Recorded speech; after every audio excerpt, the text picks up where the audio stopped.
Well, if you don't know what it is yet, it's Gary Buller and William Marchese, and we're here again.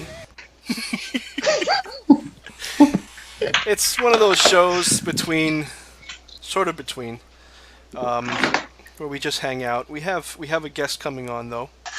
Sorry, apologies. I'm just getting a drink. Do you drink from the tap? I'm getting a cordial. So. Oh. Yeah, some cordial and topped up with some water. Happy days. I was at Costco just now, and Sorry, go on. I had their sausage. Seriously speaking, man, I love sausage.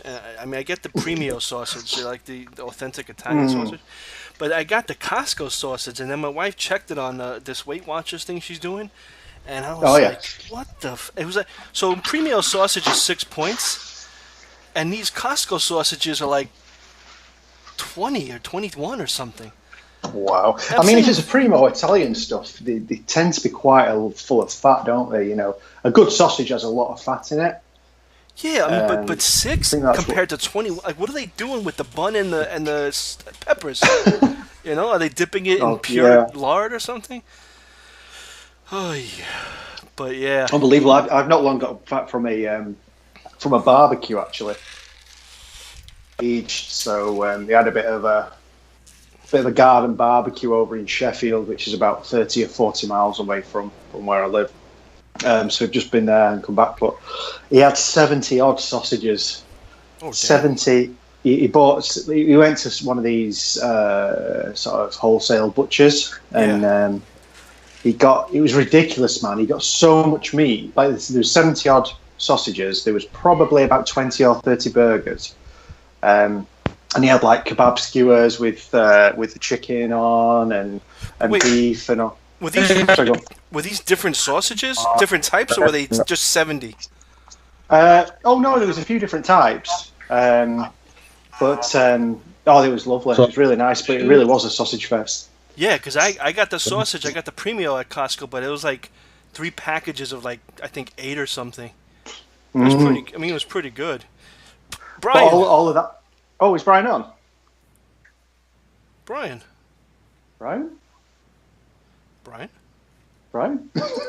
I saw you there, Brian. You can't. I thought I heard something. You can't hide from us, Brian. You can run, but you can't hide. We all float down here, Brian. He was on. Yeah, his thing was glowing. Yeah. Well, I thought I heard something. I thought I heard like distortion a little bit, and I wondered what it was. Brian, what happened? Wait, let me see if he's maybe a. Oh, it shows him he's in the call. Last week I got sick, man, off of that beer. Oh, that bourbon beer. Yeah. Oh my God, it was disgusting, and it I don't know what they put in it. Maybe it's the oak barrel that like just got me sick. But today I'm back to Corona Light. I think it might just be the strength. So didn't you mention it was like 9% by volume or something? Yeah, but I mean, I don't think Corona's that much different. It's maybe half of that, but it's like I would drink 2 Coronas and it should equal. Yeah, that's true. Maybe his signal's bad. Maybe. Are we recording now? Oh yeah. Oh cool. We've been recording. Oh yeah, you did the little introduction, didn't you? Yeah. So I mean, if anything, if worse comes to worse, it's us, but he should be. Let me see. Is your internet working? He just got a new not a laptop. He got a new iPad, and he connected it. But we were using it the other day, but in Messenger. We didn't try the actual voice, so I don't know. Oh, okay. I mean, he says he has a decent enough signal, so let me see. It's me. He says, "Hi, are you on, Brian?" Brian? Brian, come out to play. Brian, come out to play. How about that? Brian. Hey, Am I on? Yeah. you're on. Did I make it? Yeah. Hey. Welcome. So I'm okay, good. So I heard you guys, and I'm like, shit, man, I don't know how to get this to connect right. You're here now anyway. That's all that matters. Yes. How you doing? I'm okay. I just took my hat off though because it's like hot as hell here. Yeah. Oh, same there. Same there. Just been to a barbecue today, so much pork. I'm just stuffed, man. Absolutely stuffed. That's right. Well, yeah, because it's 8 o'clock for you, right? That's right. Yeah, it's like 5 past 8. Yeah. So It's 3 o'clock for me. mhm. Oh yeah, same here. So- You're in the same. The same state. Yeah. Because you said we're about 2 hours away from each other, and I know I saw that whole thing there with the that new anthology that's coming out with the New York branch, the HWA, and I was sort of going back and forth with Amy a little bit about it, and I told her to let me know because I want to buy a copy. Oh yeah, I saw that. Yeah, and your name was in there too. So are you also in there? No. Wait, Gary, that's I not know the one she's- that. It's coming out soon. They said like maybe in a month or so, and Amy says she's got a poem in there, and she's real proud of it. Yeah, I saw that. No, me and Gary actually we went for this other one. I think it was called. Gary, you remember the name of that one? It was like Tales that Scare or something, or. Oh, the HWA Scary Stories to Tell in the Dark. Yeah. Oh, Yeah. cool. Okay. All right. So that one's another upcoming thing. Yeah, that's. I mean, that's. I don't think they even picked the people yet. So that's like. Oh. Yeah, Well, so you we might not even be yeah, in it. Yeah. seeing all those like things, Gary has piled up that he shows us occasionally. I have a feeling he'll get in there. Oh, I hope so, man. I've had like 3 rejections this week. It's been like, Yeah. shit, Well, I'm like, I think I've gotten about 100 rejections and 5 acceptances so far for the year. So better than last year, but it's slow Wow. going. Hey, Yeah. Brian, when how come like I check your profile, do you like post where you get accepted and stuff? Not always because, well, one reason is that I'm like all over the place with what I'm writing, and so sometimes when I post what I get accepted, people that are in horror are like, well, Yeah. who really gives a shit about this little poetry rag that somebody's putting out? I mean, I give a shit. I mean, I like it, but sometimes it doesn't touch the same people. So, and I have, it seems like a little bit of bad luck because I had that thing with, and it's all good with them because I had a cat surgery there. The guys that had the Christmas anthology, and I had that story, and Dustin Yoke from A Funk Realm said, hey, why don't you try it over here? And they accepted the story. But, I mean, and cat surgery, which is your kids, basically, if you're getting to be our age, they had to, pull it. So, but I was like, all like, Bo was saying, I'm on that too. And I was like, me too. And then it took their shit. And we were like, oh, great. And then recently I went to a magazine, actually over in your neck of the woods, Gary, over in the UK, Wow. from Patchouli Press, and it was going to be called Coffee House Blues. And unfortunately, the person that runs, it's a small one-person press, and Yeah. she's got some illnesses, and so she's going to have to, which again, I mean, the person is indispensable. You can always go back and make a journal again. But then I hate to early, be like, oh yeah, this is great. Then it's like, oh fuck, there it goes. Okay, So yeah, so I've had a few. I mean, there was the Iconoclash review for a story called "Turn the Tables," which is about some people that really aren't too happy in a restaurant they've ended up at. Yeah. Mm-hmm. So I'm not going to tell the ending because then why buy the Yeah, don't spoil it. Spoiler alert. Spoilers. So, can I ask, Brian? Are you primarily a poet? Because I know I've seen you've written some poetry and stuff. Is that your main thing?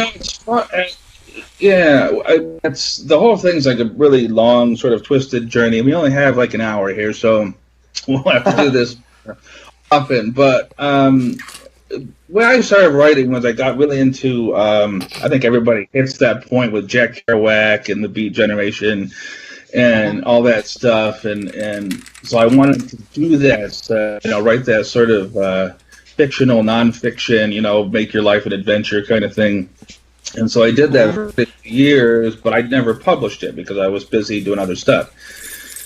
And then I got messed up. I got hit by a car in 2011, and that kind of put the block to me as far as physical. And so then I went into well, I'm gonna get in here and do this thing because this will make me feel like a person.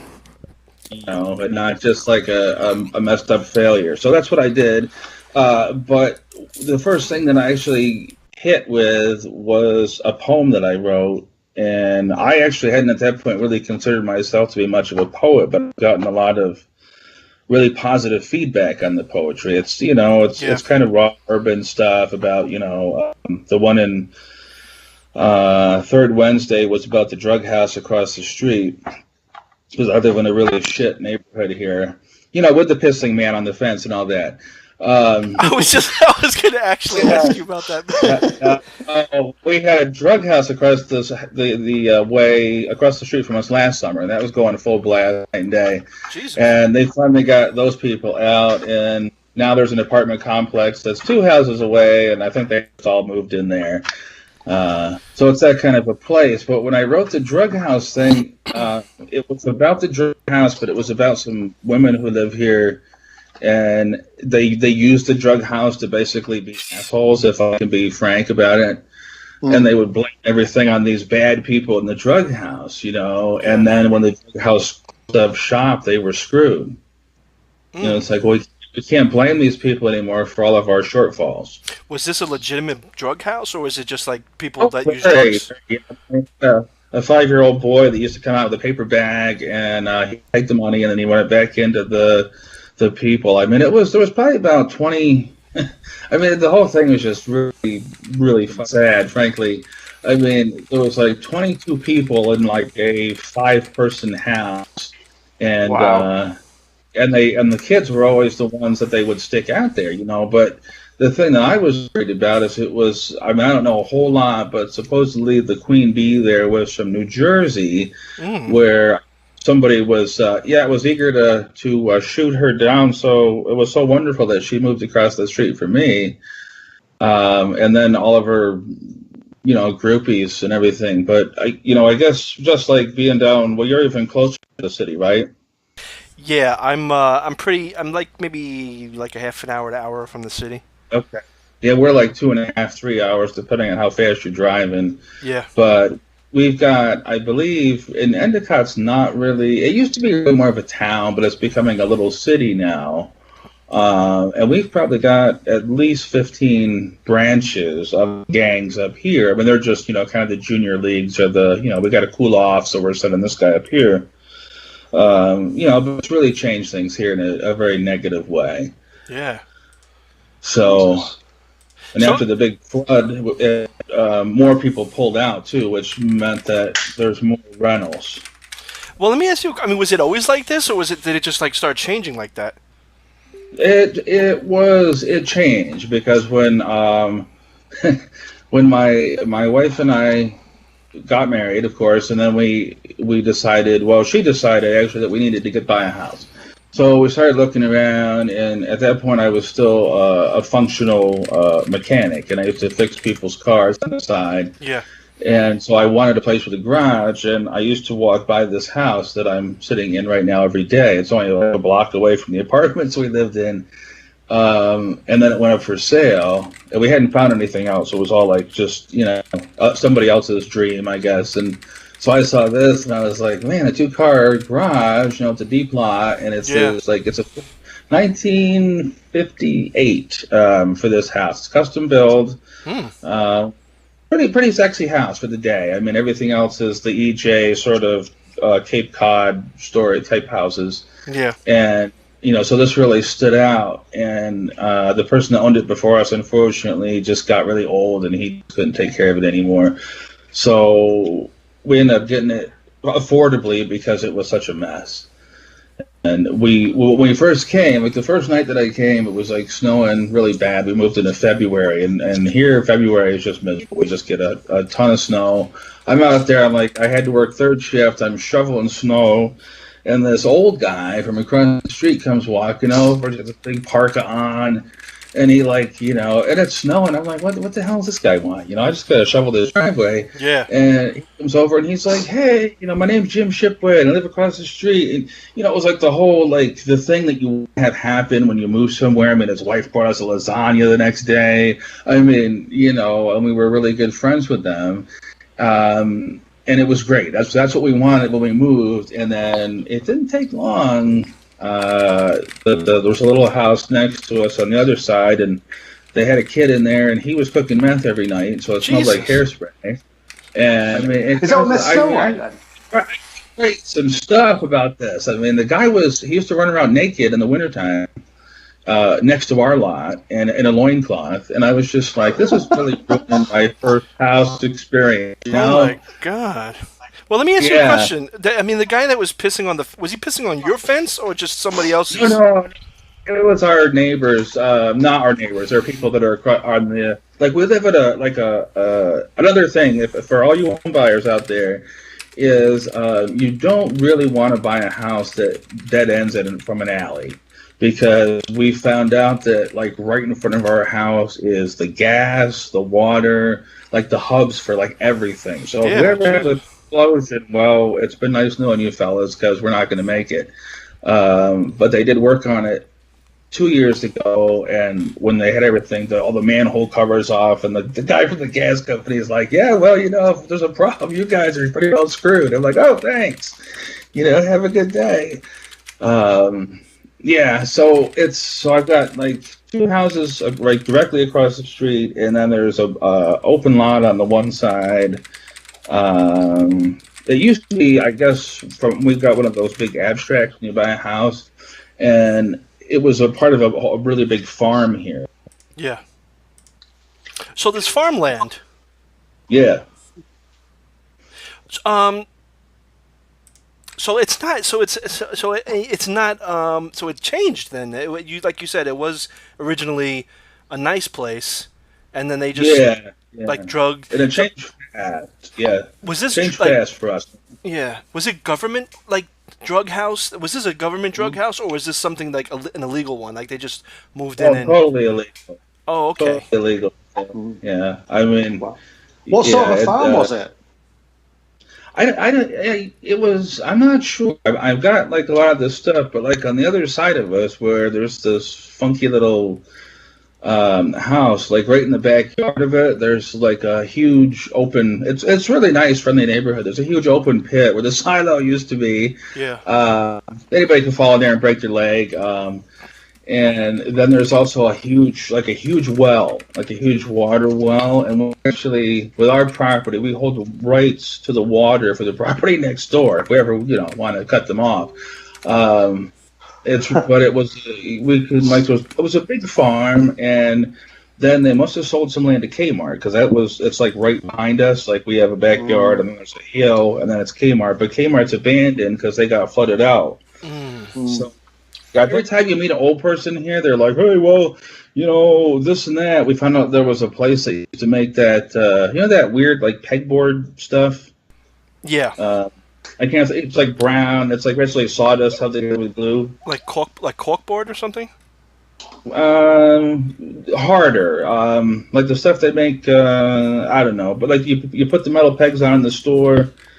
I can't think of the name of it, but they used to make this stuff, and so the backyard of our house is sand from it. Oh. Yeah, so I think it's someday we hope to move away from here, but I guess until then, lots of great characters as we've discussed. Yeah.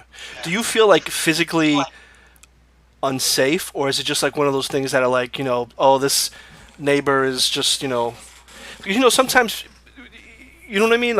Is it seriously are you afraid to walk on your block, or is it something that's just annoying? No, it's both. Actually, it's extremely annoying because there's a lot of other small timers, I guess you could say, sort of fraud people. So we always have cops here, not at my house, but like in the neighborhood. And we've got the insurance people, the detectives trying to see what's up, and so that's why we got the pit bull. And I keep a bat behind each. I have two doors, and so we have a bat on each door. So that if anybody weird comes along, I can't get charged for having a bat. I don't want to get shot with my own handgun because I didn't grab it fast enough. But kind of hard. You don't have to register a bat. Can I just ask? You used to be a mechanic, Brian. Were you writing back when you were a mechanic? Yeah, I was, and I wrote a couple pieces about it, and they just. And I think maybe because I have one other one that I want to write, but I know a couple of my friends have said, well, maybe it's just too, it kind of requires the knowledge of the mechanicals. When somebody's like, oh, my transmission line blew up, and then I got all this smoke, and that was kind of entertaining. Then people are like, well, who cares? I don't even know what the hell you're talking about. But I wrote one that I really was proud of that I wrote a long time ago called Like a Rocket, which was about this 79 Chevy Malibu that I bought from this guy that turned out to have a really hot V8 in it. And I thought it was going to be a little 6-cylinder car. And it was ugly. Because it was all primered up and it was like 5 different colors. And it was that avocado green from the 70s, the refrigerator color kind of thing. Not a sexy car, but it had this it was a 267 V8 under the hood, and then I started to do, that was my first car that I really hot rodded up, so to speak, and so I made it actually so fast that I had to wait in the back of the car because the wheels wouldn't hook up with the pavement because it was so. Yeah, so when I wrote Like a Rocket, it was about basically taking a 2-hour journey and shoving it all the way down into about 55 minutes. And it was supposed to kind of give the reader this feeling that they were going really fast, because that's what I did. But nobody's picked it up so far. They're like, well, that's kind of interesting, and that's it. So, but now of course you're wondering how I ended up in the horror market at all. And I think that was because once I got hurt, I needed some distraction, and so I started to lean a little bit harder into things. Reality type fiction isn't that far away. It's not really an escape. It's kind of an engagement. But when you go into things like horror and speculative fiction, and even the dark poetry, you're taking a little trip. Like in Gary's Mechanisms of Despair. When you go to that fish and chip shop with the funky ass sign, kind of rickety in the distance, kind of flickering at you, and you get in that door and there's that guy with the funky mask. You're not at home. You sure as hell better not be at home. Right? That's actually based. That's actually based on a real place. That not that there's a person like a serial killer there. Or anything, but it's based on a fish and chip restaurant that my parents used to take me to. Okay. It used to be right in the middle of nowhere, though. It used to be out in the hills, out in the sticks. You used to have to drive about an hour to get there. But it used to be really, really, really, really popular. Okay. So that's what the story was based on. Okay. Yeah, but tell me a little bit about the social media side of things, because I'd obviously not met you before, and you popped up on Twitter, and you were really kind about my anthology, and we sort of became sort of Twitter buddies. Are you on social media a lot? What's the deal there? Are you a bit of a social media hound? Well, that's kind of a funny story because before I met my wife, when I worked on cars, they were all old cars, and they were cars that had carburetors, and I didn't want computers. I didn't want computers in my life at all. I was like, computers, these things are creepy, and they're gonna, rule the world.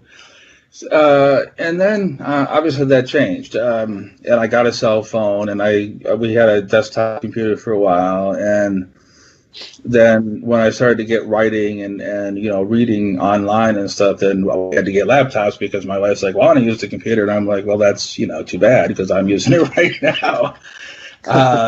Not like that really, but you know what I'm saying. It's not really handy to have the desktop and all that. So once I got there, and then I guess I just I'm kind of self-taught on this whole thing, or self-learned would probably be more appropriate.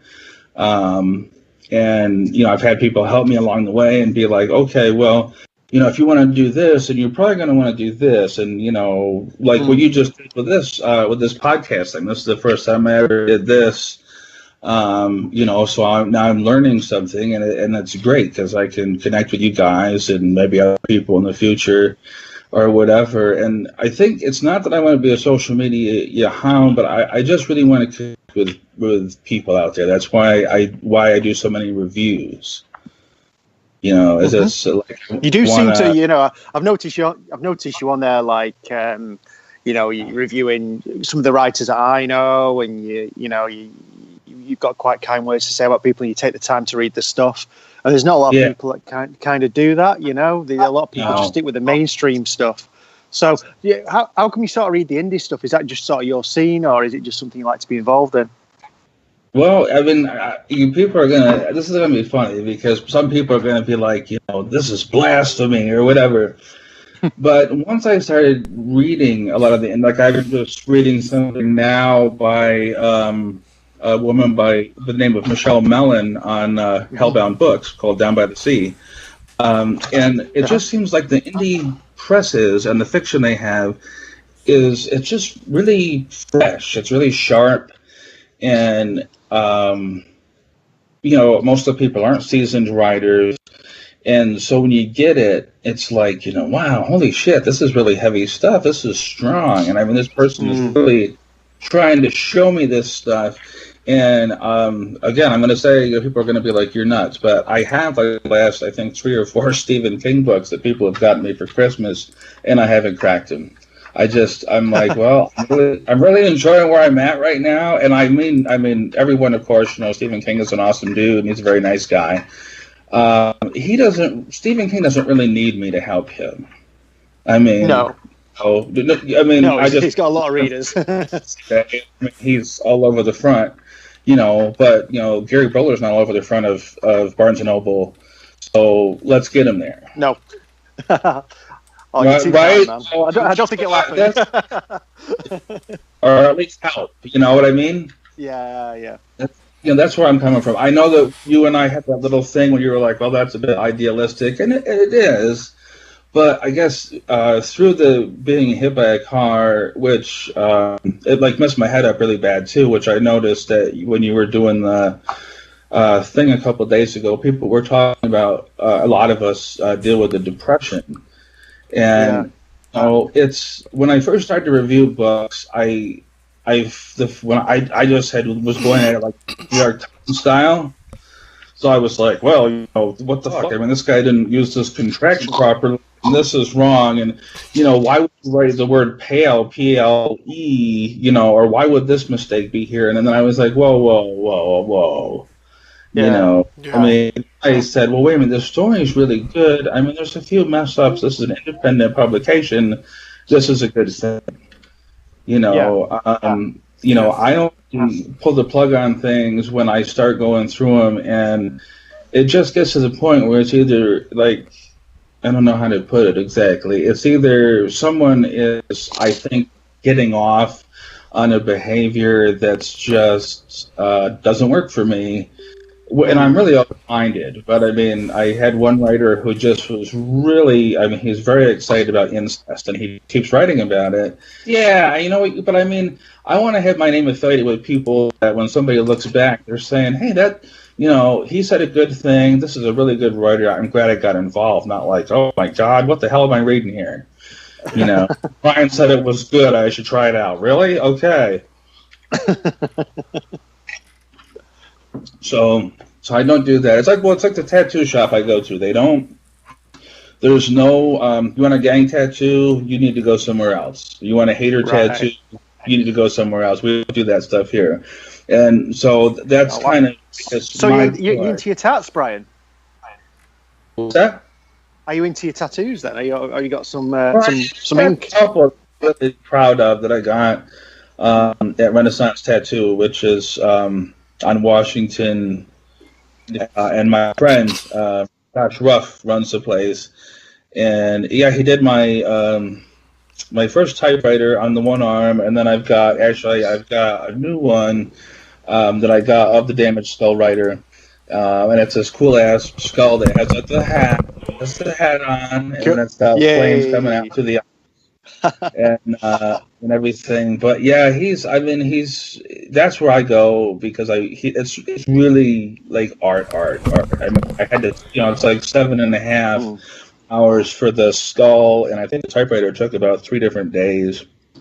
Wow. It's right on to he's got the little rods going to the keys, and the color is perfect. He took pictures of the typewriter itself, not just my pictures, and was like, all right, we're going to do this thing, and we're not going to, it's not going to be like, what is that thing on your arm, and I get usually compliments mostly all the time where people are like, dude, that is so awesome, and it's, and then they'll say, well, my friend, my cousin will do it for $50, and I'm like, yeah, and you have a green ink tattoo that I'm not sure what that is, in my head, I say that, not to them because I don't want to hurt your feelings, but, I when I decided to get tattoos, and I was like, I don't want to get anything hatery, and I don't, you don't want to get anything, don't even put your girlfriend's name, because you don't know. Yeah, exactly. Yeah.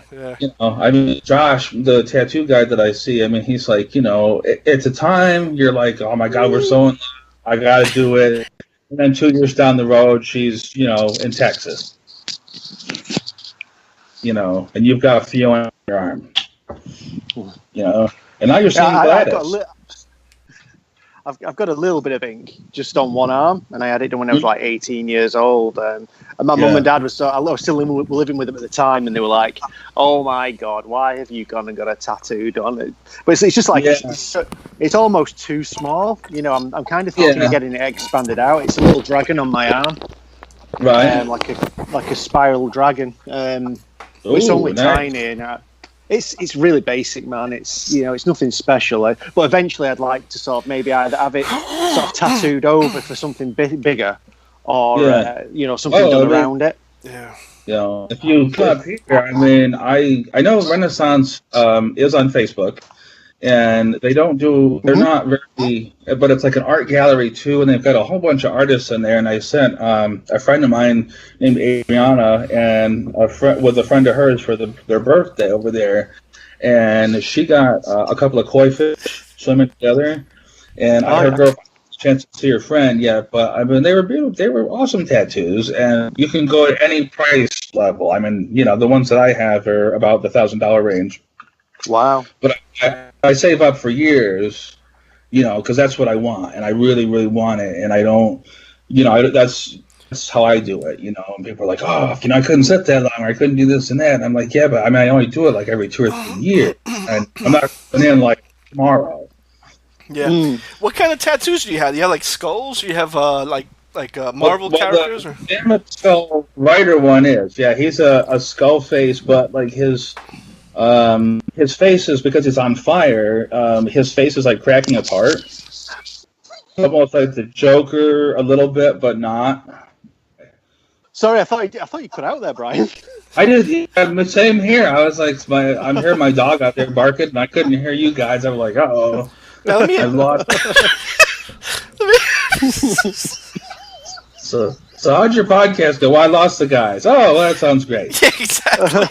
Let me ask you a question, Brian. Sorry. That's you, Robbie. This humidity is like killing me here. I know, it is bad. Your dog. You said it was. Does he come inside? Oh yeah. He's a rescue. We got him like 2 months after we got the house, and originally I used to work for I did a lot of jobs, but I worked for a veterinary hospital for a lot of years, and I just missed that whole thing about you used to be able to, if you worked a certain amount of years at a vet hospital, you could be grandfathered in by the head tech as being a vet tech.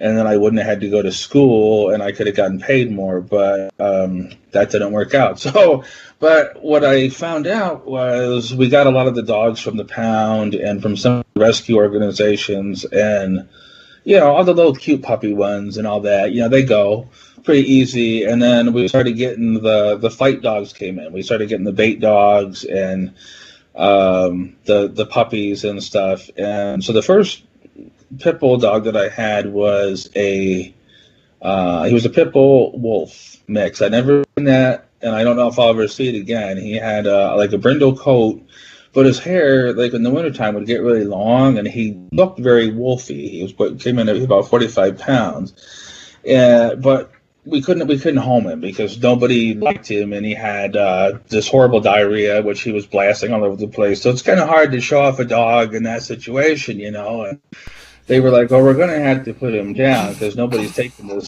weird dog." And I said, "Well, I guess I'm going to take him because I like him." And we had a great time together. So, and I named him Jim after the Dr. Doolittle. When I talked about names, now the last fun gal that we had next door to us, which was last summer, who was also a meth freak, she had a black lab, big black lab, and his name was Ghetto. No, it wasn't. And she's standing outside at like 11 o'clock at night going, Ghetto! Ghetto! And I'm like, what the hell, lady? It couldn't be any worse than that, could it? God! One of the funniest ones I heard was two dogs called Mr. Loverman and Shabba. Oh no! You serious? So this morning, so they take the dog. Yeah, these little dogs. Yeah, little dogs. And they just take. Obviously, the woman used to take them on a walk and stuff, and then all you'd hear was like, "Mr. Loverman, Shabba, Mr. Loverman." Oh my god! I haven't really done that with dog names so far. No, I'm stuck with J's. So I had Jip, and then I had Josie. And then she was a full Rottweiler mix. She was something else. And now I've got Jake, and he's a lab pit bull mix, and he weighs about 100 pounds, which was not what I was expecting. When I picked him up at the pound, they said he's going to top out at about 45. And I said, that'd be great. And he was quite clipped. He just kept growing. I was like, this is a problem, but he's great. I mean, people cross the street when they see us, and he's loud. He hasn't bitten anybody. So that actually answers my question. I'm still laughing about that. Mr. Loverman thing. I'm laughing at my own joke. It's the internet. It's the internet is like kind of making us. What's it called? The dog. Are you? Yeah. Are you like for him being outside? Are you? Are you like afraid? Afraid. Well, I'm not. Because he barks. You said my so. wife's more afraid than I. I mean. No, I mean like for the dog. Like if somebody might take him or something like that. Oh, I don't leave him outside without me being home. I mean, if I'm not home, he's in the house, and if I'm home, if he wants to be out like in the warm weather, I mean, he's right outside the window. I can see him from here, so I know where he is. He's registered, and he's a good guy. So hey, what the hell? Are you still there? Good. Because, you guys kind of faded out. There was like hysterical laughter, and then it was gone. It's this freaking internet, man. I don't know what's going on today. I don't know. Last night I was watching some TV, and usually my streaming like is fine, but it was humid. Like it was almost in the 90s last night. Yeah. And, it just kept like cutting out. I don't know what's going on. Yeah. So with Netflix. I'm outdoors as well. I must admit, because it's so nice. I'm outside. Oh, you're outside? So, yeah. I'm inside. My router's like right on the other side of the building, so I must apologise if I sort of fade in and out. That's okay. Yeah. That's cool. So, what horror movies have you watched lately? Not many, to be honest. I like I mostly, well, well, recently, well, actually yesterday, I followed this guy named James Dorr, Mhm. and he's Uh-huh. a writer. He lives in the Midwest, and he's done a lot of stuff. And hopefully, actually, Gary will appreciate that. Was talking about so he's talking about Roald Dahl, the guy that did like Charlie and the Chocolate Factory, Oh, yeah, James I love Roald Dahl. the BFG, and all that shit. Yeah. My Okay. daughter's well into Yeah. him. Okay, so he was talking about, I guess that his post says that he also did like a little Twilight Zone type show. But he Yes, Tales said from the about Unexpected. yes, and so he was saying that this was a really cool thing, and that a lot of people, because in America, of course, we have to ruin everything, as we've pointed out with chocolate and our beverages. Yeah. Now, so there was somebody who made the comment, and they were like, "Oh, well, isn't that weird or ironic that he would make such a cute, fun movie like Charlie and the Chocolate Factory?" And I'm like, "Did you read the book?" Yeah, the book was Yeah. sick. The whole book is basically adults are flaming idiots, and kids are rude little and they need to Yeah. behave, and that's why. And that's what happens in the book. I mean, kids Yeah. get shit on, and Well, do you Charlie think makes it. BFG? Do you think that's like I was thinking it was for something kind of not so Not so wholesome. wholesome, so to speak. Yeah, Yeah, I know. I was a little like the title was just, well, I don't know. I mean, what this could possibly be. And so I did read the book on that one. So, and I haven't seen the movie yet. Yeah. So There's two actually. There's a cartoon as well that came out in the 80s.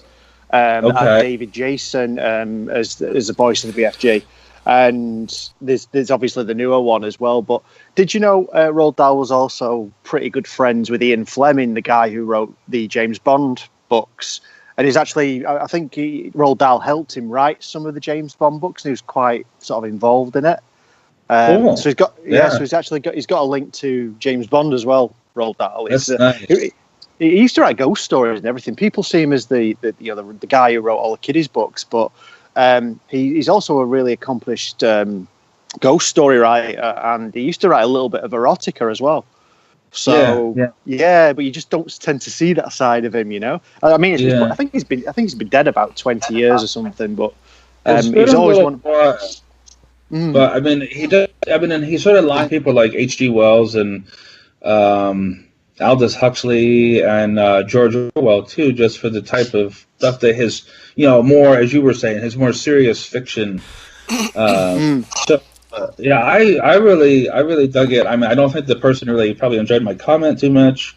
But I get that a lot, like in the family and the friends that I have, like most of them are like, well, hey, that's a cool book, huh? Well, I'll see the movie and I'll enjoy it too. And it's like, well, you'll enjoy the movie, but even with the King books, I mean, a lot of times what you see on screen is not what happens in the book. Yeah, absolutely. And, Sometimes you you know, ruin first it. scene is fairly close. I mean, but a lot of them, even Stephen King himself is like, they really, messed this up really bad. yeah. Well, like putting all the Dark Tower series into one freaking movie. Yeah, I don't know why they even thought that was a good idea. Like they could have I really, mean, like speaking from money point of view, like they could really milked that. I mean, they could have done like 10 or 15. I mean, if that guy can, I mean, pardon my French if you happen to be a big fan, but if they can do that with the Game of Thrones, why couldn't they do it with the Dark Towers? yeah, I mean, and you're right. I mean, and it would have been more appropriate because he really wanted to write Lord of the Rings his way. yeah. Brian, are you in a hurricane? No, are you? That might be Gary then. Jeez. I have a fan question. A fan? Yeah, they want to know what each of us is wearing. So what are you wearing? Brian? Who said that? Well, I was wearing a hat, and I took it off, but it's. And right now I have a shirt that has some kind of funky guy that's like a skeleton that says Piranha. and it says it don't hurt until the bone shows, and shorts, and that's about where I'm at. Oh, I thought you were gonna say you just have a hat on and nothing else. Yeah, my speedo, you know. Well, let me. That hat's a little trademark, Brian. I love the hat. That's you all over. The hat is you. What do they call those pork pie hats, right? It's funny because now that's been a little argumentation with people because that's what I thought. Like the Blues Brothers, they wore that kind of pork pie hat, and they had a card just like their card for a while too. But yeah, I started wearing these, and then somebody was like, "Well, that's a fedora," and I'm like, "No, fedora is like one of those big pimp hats. I'm not wearing the." That's what fedora. Freddy Krueger wears, the fedora. Oh well, okay. Oh, he does. Yeah, Yeah, so it's it true. isn't. Yeah, he does. Yeah. It's just like really like messed up. Yeah. So is it the same hat that you're wearing now? Is it the same one in your Twitter profile? Yeah. Yep, it is. It's with the little gray pinstripes on it. I've got another one that has kind of like an Ed Hardy graphic on it, which has a skull and crossbones, but it doesn't breathe real well. It's like got like this red crimson sort of vampire cape stuff in it, but it's really hot, so I don't wear it too often. Okay. So what are you wearing, Will? Me just this shirt that's supposed to take. Like if you sweat, it's supposed to take it away. I don't know. Those shirts, yeah. Yeah, and then just jeans, Okay, and your beard. Well, no, I actually beard. I shaved down, yeah, because the summertime that beard is not happening. Yeah. Okay. Yeah, it's Jesus. I sweat. I have like a small version, as you can see on the picture. So I keep that mostly year round, and now I have my mohawk. Oh, you have a Wow. Yeah, I didn't Like know Mr. that. T. I don't know how to do it. So wait a second. When you say mohawk, is it a thin mohawk, or is it like the ones that I see that are popular now? You mean like a faux hawk, where they have like the hair dewy stuff and then it's all pointy? Yeah. Oh, you have the actual old style, like village mohawk. Village mohawk. Well, yeah. I mean, it's probably like the '50s style mohawk. I mean, it's probably like a couple inches across, and then it goes all the way down the back of the head, and the rest of your hair is shaved off. Yeah.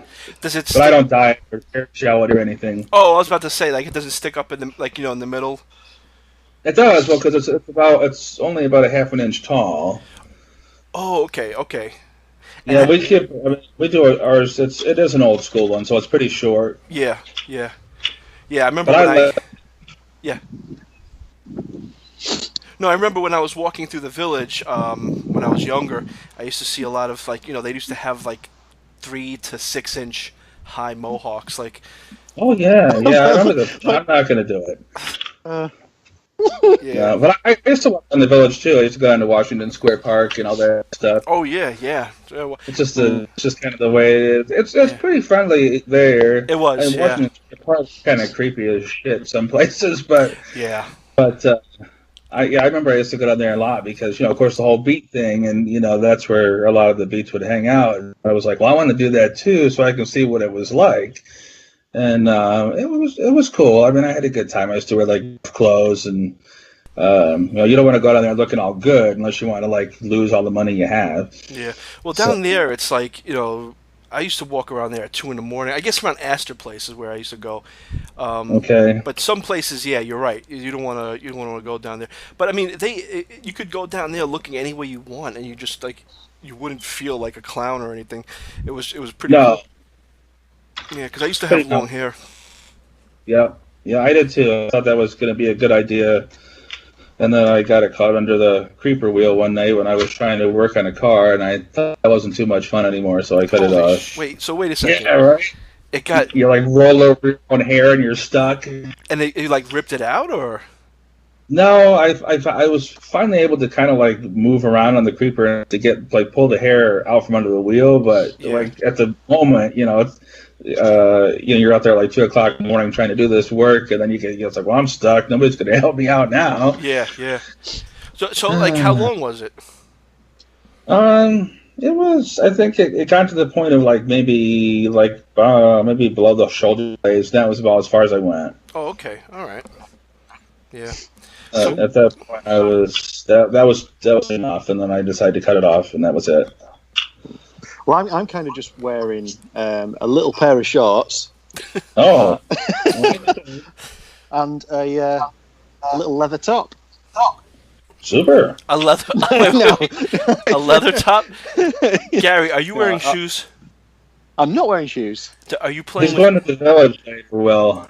I think so. Oh, the village has changed now. It's just it's not the same. No, it's not. I don't really go down there too much anymore, and especially now that I'm like disabled, I don't get down too good anyway. So the idea of like walking for blocks doesn't sound like a good time. Yeah, I used to drink. I used to drink Foster's walking around the village. But what we used to do is I used to have this friend. His name was Motley, like Motley Crue. And yeah, we used to put the beer in the bags that they gave us, and we'd put a straw in it, so we looked like we were drinking, soda pop. And the cops, the cops would leave us alone. I did this, and one of my friends, he had his bottle, and he was like, "Oh, I don't care." So he's drinking it, and then a cop stopped us, and he said, "Let me see yours." And mine was in the bag with the straw, and then he said, "Let me see yours," and it was uncapped. So they made him pour it out into the street. Yeah, open container. Yeah. Wow. Yeah, I think we have that sort of thing over here in England. When I went to, I think I might have already told Will this, but when I went over to Denmark to see a friend, he was English, but he's working out over there. He sort of met me at the airport, and the first thing we did was crack open a can of Carlsberg and just drink it on the train. And they've got you can just drink in public over in Denmark. It's it's not a problem. Which was really weird. It's a really strange feeling to just walk around with a can in your hand. I mean, it's bizarre, and the bacon over there is fantastic as well. I can imagine. Oh, that's the way. Thick cut. Smoky. Oh, you do not know, Will. It's just so thick and juicy. Did you ever put a pig on a spit and roast it? Like, did you ever do the whole thing? We did. Yeah. Oh, have you? Have you had a spit roast? Yeah, we used to do it every year. Well, I've been my family that I'm not actually in contact with anymore, but every summer they'd get that whole big kit out, and you had to start it at like 3:00 in the morning, and it was a good time. Wow. It's a good way to stay drunk for like 2 days in a row. Wait, you had to roast it for 2 days? Well, no. I mean, you'd start at like 3:00 in the morning, and the party would usually go for 3:00 in the morning. And later on, of course, there was cleanup, and you'd have your hangover from the night before, and be like, well, I mean, I might as well have some to kind of soothe this down. Yeah.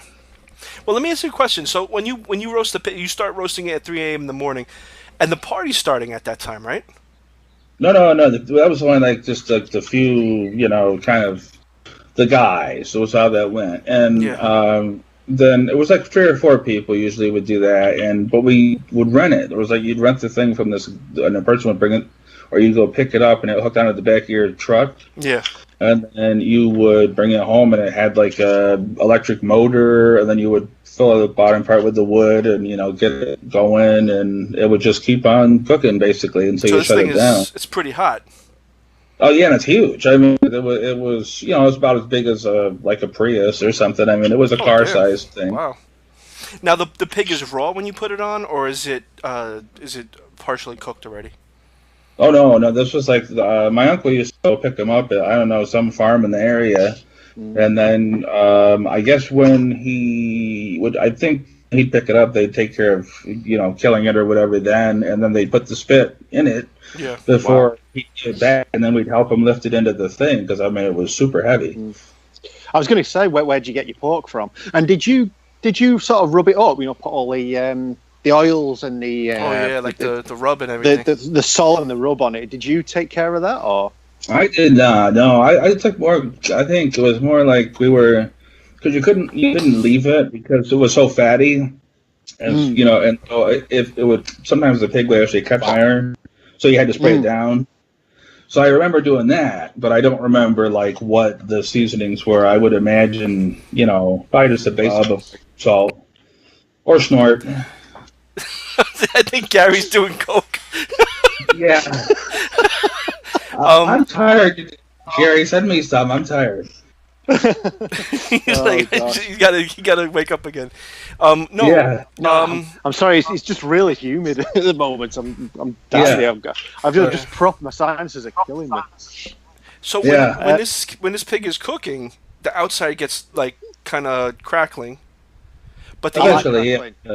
and it Yeah. drips. The fat drips, so I guess it gets a little skinnier. But Yeah. now, what do they do? They just cut it like right from the spit, or how do they prepare that?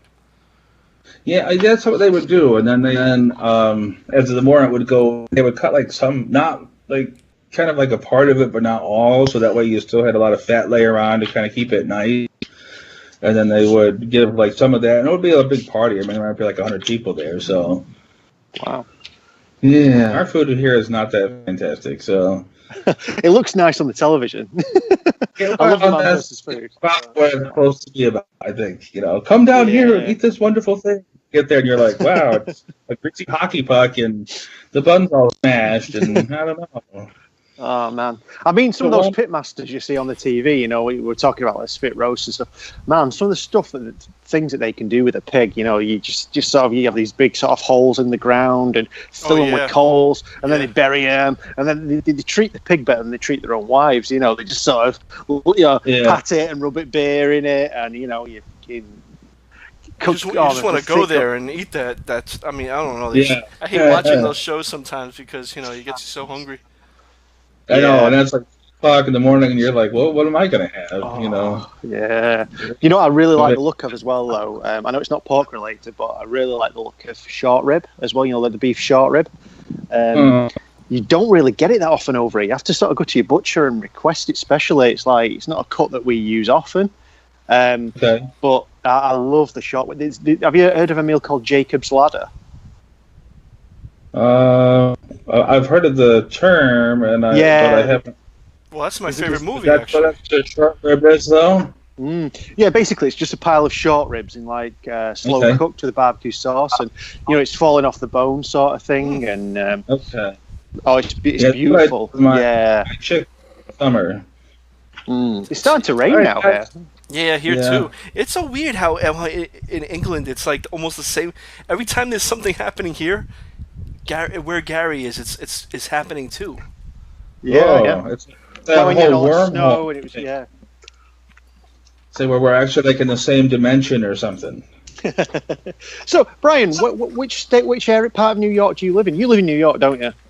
Yeah, I'm in Endicott, which is pretty near Binghamton, which is the big city for us. We're in the sort of triple cities, but Endicott's where like IBM started.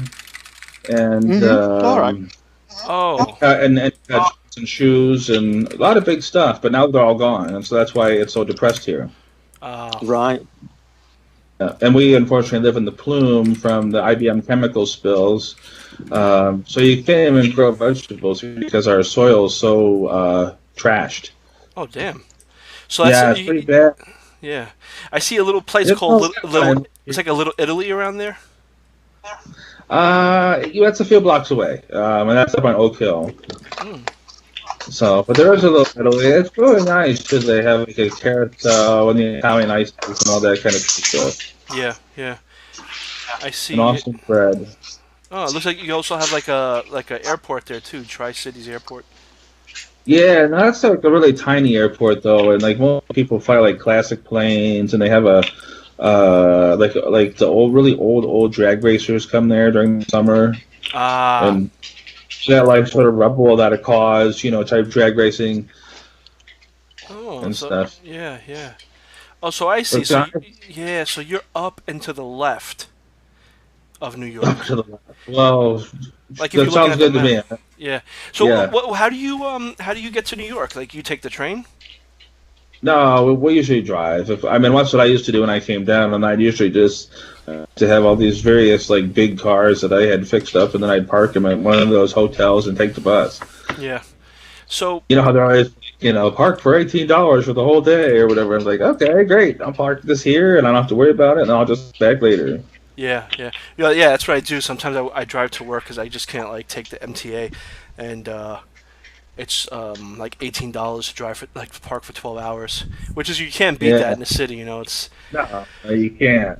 Yeah. No, I remember parking in some of those funky joints. I'm sure you've seen those where they have like the razor wire around them, and the guys that are packing, they're usually like Mexican dudes or something like that, and they're Nobody gets in to touch those cars, but it costs you a lot. Yeah. So I Brian,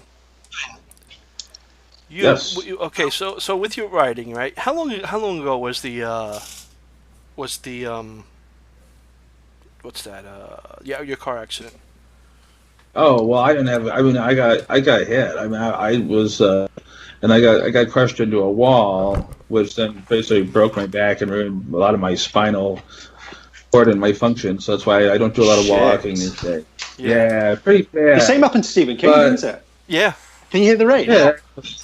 And I had been reading like the On Writing book, which was funny because that did happen, and I think that's why I like Jim McKee so much too, because his main character in there, has had a horrible accident and then is trying to, kind of recover his life from there, and I do have a lot of the same problems, like where I get really mad and stuff like that, which is why the community has been so great, just because. There's just like lots of cool people, and when you're busy, trying to be a positive force, it's kind of hard to be mad, Yeah. And you are mega positive. That's what you always make me smile. When you're commenting on people's tweets and stuff, it makes me smile because you are a very positive guy. Yeah. That's right. I'm surprised to hear that you get angry, because I'm always seeing you with such a positive attitude. I just see you with a little smile on your face and a little hat on your head and just being all nice and happy. Well, that's what I like to do. So when I'm doing this, I'm happy, and then the rest of the world isn't as fun. Yeah. Well, you know what I want to see, Brian? I want to see more of you posting about your writing stuff. I want to know more about that. Me too. I'd love to read some of your stuff. I'll have to work on that. I've got some stuff that I'm trying to finish up and get out.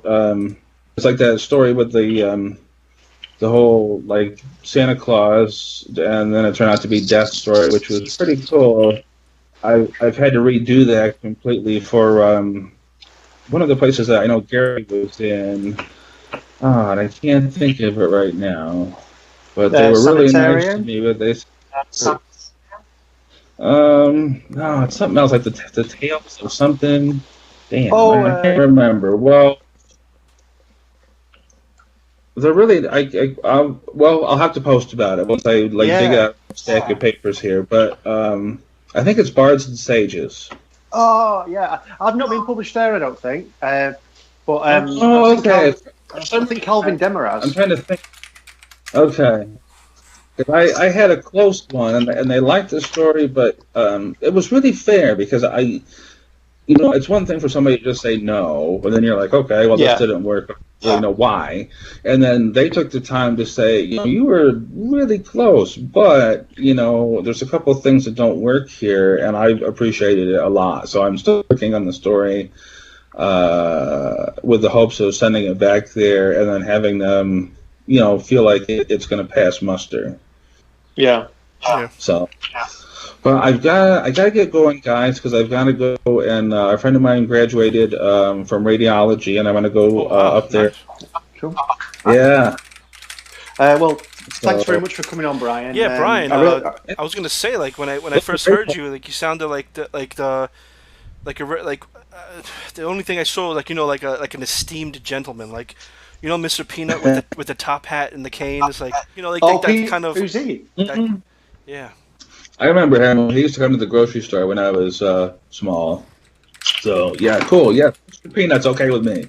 Oh, well, it's been awesome, man. I know this is you're a podcast virgin, and it's been a real pleasure talking to you. Actually, it's nice to put a voice to the face, and like Will said, please put up more about your own writing and stuff on Twitter, because you're out there doing good deeds for the people, and you got to give yourself a little bit of love sometimes. So put it out there, and I'll share it. Okay, thank you.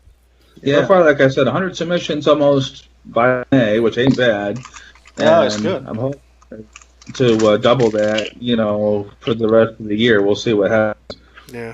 So, all right, guys. Well, it has certainly been a pleasure, and thanks so much for having me on this podcast, because it's kind of a cool thing.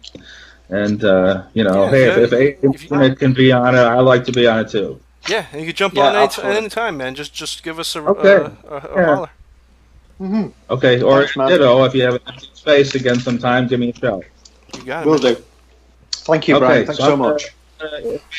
Disconnect. Do I just hit the red phone? Yes. Okay. Yes.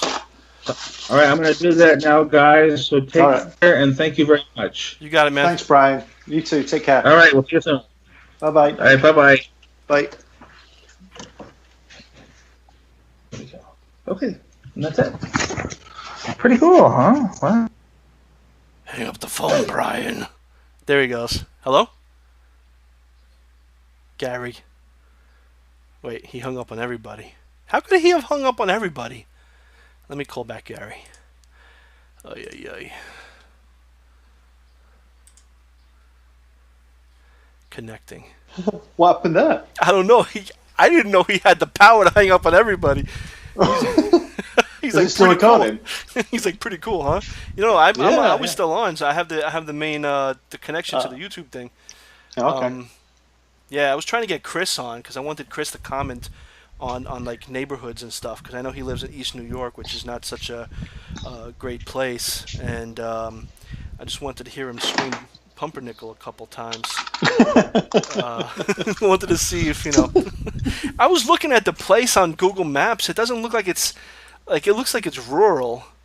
It's just it looks like maybe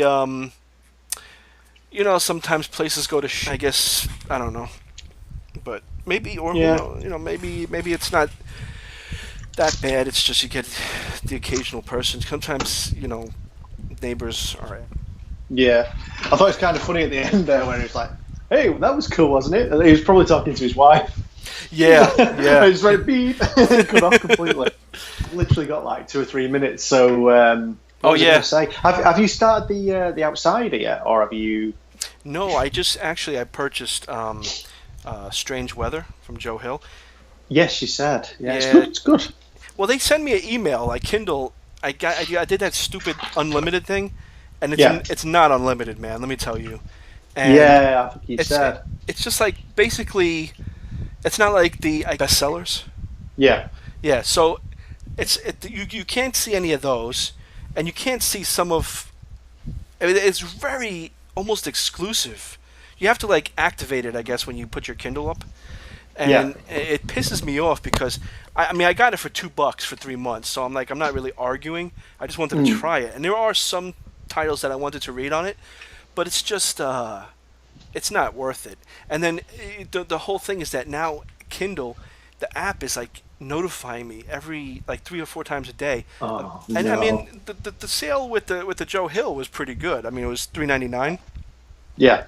So I jumped on it, but usually it's just like it's books I've never heard before, and I'm saying what is this? Yeah.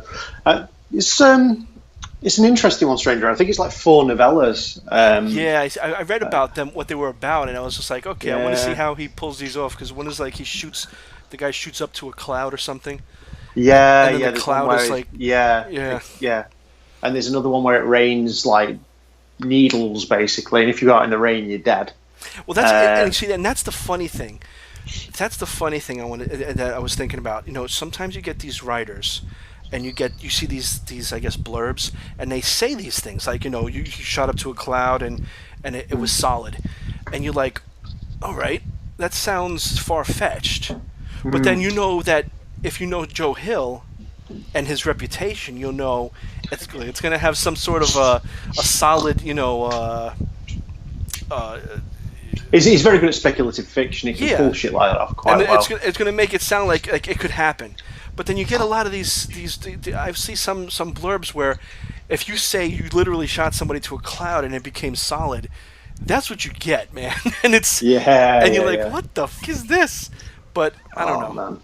I've actually had to put a bit of a list together because money's tight at the moment. I can't just buy books willy-nilly like I have been doing. So I've put a bit of a wish list together of things I want to get. Yeah. One of them is The Unquiet House. It's by a female author. I can't remember what she's called, but I think Eddie Generous had bought a hardback of it, and it looked really nice. But it's also an audio book, so I'm going to give that a bash. I believe it's a very slow-burning ghost story. And then there's Widow's Point has also come out on audiobook, by Richard Chismar. So Yeah. although I own the Kindle, I'm going to probably use one of my Audible credits to get it as well, so I can have a listen. So I can imagine it's going to be quite a good listen. The style of it. Yeah. And what else have I got on the list? The Visible Filth, a book called The Visible Filth, which Grim Reader recommended. House of Sighs, which is by an Australian writer. Well, I had told you about that thing. You can use the Google Play credits. Yeah, and you can build it up, and even the Amazon thing. There's a couple of things that you can do. They ask you a few questions. It's like surveys or something. Yeah, and that's how I get some of my money for the books. They give you like Amazon gift cards. And then you go and you put that in, and then it's all legitimate. Everything's legitimate about it. But like even Bing has this thing where you go on and you sign up for it, and then you ask questions. Like every 3 weeks you get $5, but it adds up. Yeah. And it's just like it takes 5 seconds. You just wake up in the morning, you just do it, and then you get the free you get the free stuff. I mean, you get and you're paying for it. It's not like you're not paying. They're getting the money and everything. No, it's pretty cool. What was I going to say? Oh, I also got. Did I tell you I got a new Switch game? Like the first Nintendo Switch game I bought in like literally since like August or something last year. Oh yeah, I saw the thing. What was the name of it again? It's called Little Nightmares. It's one of these that one of my friends over here. He also owns a Switch, but he's also a PC gamer, so he knows the game quite well. And if you buy it on PC, then it's like £10, or $15 or whatever it is, in American money. But the style of it's fantastic. It's like a horror puzzle game. You start off in this weird little world, and you play this girl called Six, and she's just got like a yellow poncho on, and she's going through this sort of almost Tim Burton-esque sort of nightmare world, and you got to solve little puzzles, like a door's electrified, so you got to climb up to the roof and pull a switch, and then climb over to the side of the room and pull another switch and get through. But there's some really creepy characters in there, and you got to hide from them as well, in the shadows. It looks fantastic, man. But it's one of those. If I was a PC gamer, I could have probably got it for like a third of the price, because it's cheaper on PC. But because it's Switch, I paid a little bit more for it. But did you see Resident Evil 7's out on Switch as well in Japan? Anyway, yeah, it's like a streaming thing. Like that seems like a gimmick. Like I don't. I like to get the hard copies. I use that GameFly thing, but I never I never get to play. So right now it's just I'm buying games that me and my daughter can play, and but I got Resident Evil Revelations because I never got to play it, and I'm just messing with it here and there, like 15 minutes at night. It's $7.90. I think they're paying $7.99 a month or something. But you get to you get unlimited games you can rent, and you don't have to pay for them. You can send them back, or you can pay and keep them. That's cool. Free. That's really cool. Free ad for them right there. You saw that? You saw that picture I did of Chico? Yes, with the little fries. You know what's funny? In Puerto Rico, that's the size. In America and probably in England too. The small fries is in a little sack, like a little bag, like a little bag. Yeah. In Puerto Rico, they make those little boxes. It was so weird. I had to take a picture. It was in my daughter's kids meal, and I'm saying, "Wow, this is so cute, man." It's hilarious when you get a takeaway abroad. It's like when we first went to Florida, and went to, I think it was Popeyes. Yeah. And we don't have Popeyes over here. It's obviously just like an alternative to KFC, I suppose, isn't it? But we went in, and it was like chicken and a biscuit, and I did not know what that was. I was like, what? Because to me, a biscuit's a sweet thing. It's it's something you have chocolate on, like a digestive biscuit, or something you have like with jam on or something. A biscuit's a sweet thing. You get a pack of biscuits. I was like, what the biscuits? Yeah, these are like buttermilk biscuits. Yeah, and it's like, oh, okay. And so I remember that, and it was really nice because they did hot chicken, don't they? Like with a hot coating on it. Yes. Or at least they did when we went in anyway. And over here, one, we don't have Popeyes anyway, and two, KFC does not do anything other than like the special recipe chicken. That's all you get. You don't get any like with the extra hot sort of seasoning on it or anything. Yeah. Unless they do, occasionally they'll do like hot wings or something that are extra hot. Yeah, it's or, like some special thing. Yeah, exactly. But I remember just thinking the takeaways up there, like going into a Burger King. Burger King was the biggest Burger King I've ever been into in my life. It was just ridiculous. Yeah, there's a lot of space here. Yeah. It's a big old country, isn't it? It's a big old place, rallying around. Except in Manhattan. Manhattan, you got like a hole in the wall. But then you got the Starbucks taking half the block up. Oh man, you love your Starbucks, though, don't you? I don't know. They're starting to. And lately, I go in there. I ask for a cold brew into the drive-thru, and I'm like, "Can I have a cold brew?" Like, we're out of it. I'm like, "How the hell are you out of your cold brew?" Yeah. Yeah, Ridiculous. I'm just getting to the point where I don't know. Maybe I'll just make my own coffee. No. Well, what I've started doing? We got a little Tassimo machine in at work. Yeah, do you have those Tassimo machines over there? Oh yeah. I've got one at home actually. I'm looking at it now. But we got like a little one at work because work had spent like about £200 on a like this big posh coffee machine. But we still had to pay for tokens for it. Yeah. And it was absolutely shit. And we ended up all going to Starbucks or Costa or something like that, or these other coffee places for our coffees. And since then, we've actually got a Tassimo machine. We buy our own little pods. And I've not been to a Costa or a Starbucks since. Yeah, it's something nice once in a while, but it's just it's expensive as well. Yeah, it's expensive, and I just hate all the bullshit, like the whole Christmas thing. Look, if you don't want to like put Christmas stuff, at least put snowflakes or put something on your cup. I want to know that it's the holidays. You don't have to put any particular religion, if you're trying to be politically correct, but. And then they realized that, and last year they had like all these different holiday cups. But Dunkin' never stopped. They always had like a little snowflake or a little, present or something. Something on their cup. I just want to know it's the holidays. So how much over there in dollars? How much is it for say, I don't know, a chai latte, a grand chai latte or whatever? Like the biggest one. It can go. It can go well over $5. Yeah. Yeah, sometimes even more. Wow. Yeah, because I think it's about £3.50, so that'd be about right. Yeah. Yeah, it'd be about $5. So yeah. Yeah, I mean it's crazy. I just get this. I try to get the most simple drink, but then you get that Americano. I like the ice Americano. And you're supposed to put the hot coffee over the ice. Right. Okay. And they put it in the plastic cup first, and then they put the ice. And I went to Whole Foods because they have a little coffee bar. And I told the guy, I said, "What do you think of that?" And he says, "No, you're not supposed to do that. You're supposed to, run it over the ice so it gets cooled down." And I was like, I thought that's what you're supposed to do, but I don't know. Yeah. What was I going to say? Oh, have you done any work on your writing this weekend, or? No, I've been actually reflecting, and I've been reading a lot. Or trying to, and I purchased a book from. No, I didn't purchase a book yet. I rented a book that Kelly and David were talking about, the elements of fiction.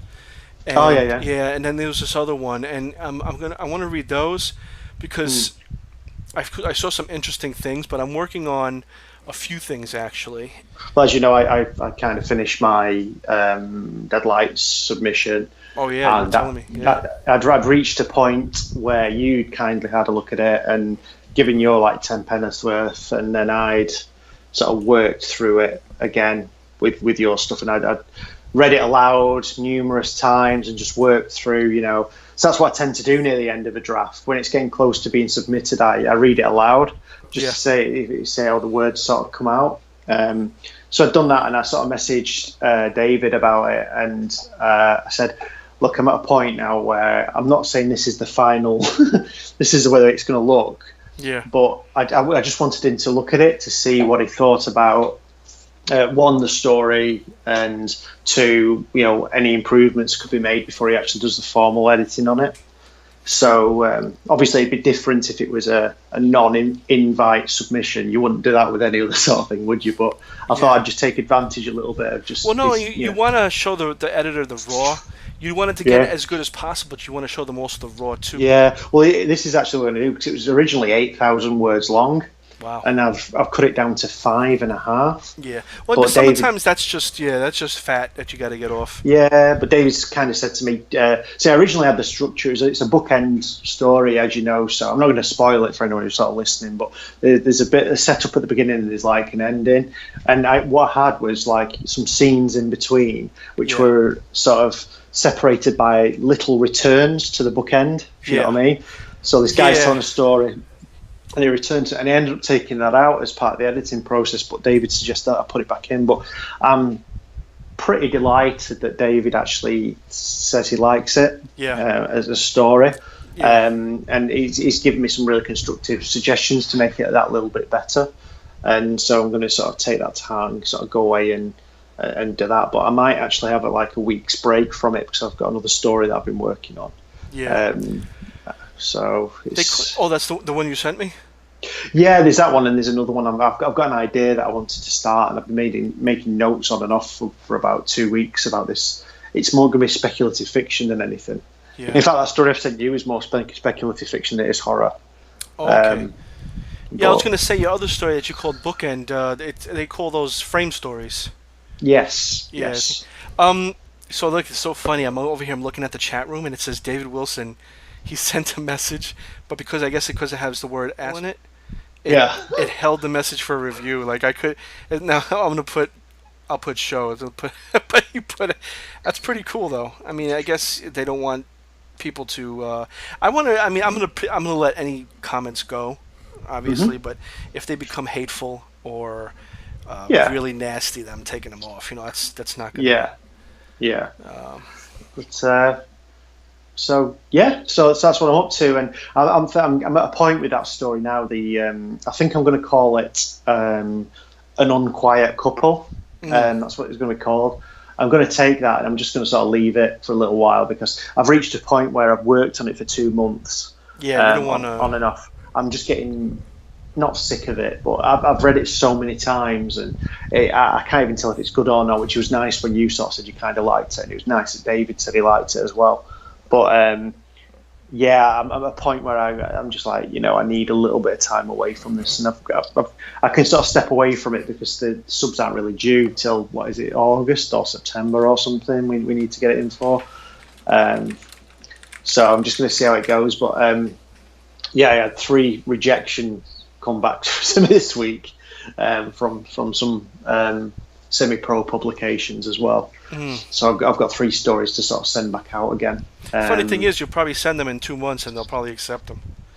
That's how those things are. Yeah. It's really funny, they've been out for submission for absolutely ages, and like the 2 of them came back within literally 18 hours of each other or something, Yeah. So it just needs to go back out again. But I'm trying to aim quite high. I could quite easily just send them to one of these little token markets and get it accepted, but I really don't want to do that now, Yeah, no. Those are good. Like I said, they're stepping stones, but you really got to try for the higher. Even in the Horror Writers Association, it says always go at the top and then work your way down because you're selling yourself short. Yeah. Yeah. Was it No, I just wanted everybody listening, as 3 people listening, I wanted everybody to know, and whoever's listening later on, obviously, because the live thing is cool, but this is really for later. Most of the views get later, come later. We were having fun today. Sometimes the shows are like this. We like to have a little fun. We have a guest on next week. She goes on Twitter as lots of little words. Her name is Gemma Amor. And, she has a few things she's doing. She's going to talk about. So we'll be speaking to her next week, Sunday. Yeah, that'll be a lot of fun. I want to get a pork pie hat now. I do. We should get one. We should get one and wear it. Yes. Make a picture. Well, guess what? Go on. If you'd like to come on the show or talk about horror, or if you have something to sell or a new book coming out, please contact either me or Gary and we'll make it happen. If you like the show, please give it a thumbs up and comment, because we've been stuck on 50 freaking followers for the last, I don't know how long. Yeah, we need more than that. And to subscribe, you can be notified. Subscribe, right? I'm reading this freaking thing here. So you can be notified when new content is coming your way. I gotta cook. All right, man. I'm gonna go now. Anyway, I'll talk to you in a bit on the old chat. You gotta, man. Give Chico a kiss on his. Oh, I will. He's here. He can hear your voice. Give him a kiss for me. Special appearance by Catman there. Just right at the end. All right, man. I'll see you in a bit. Later, man. Bye bye.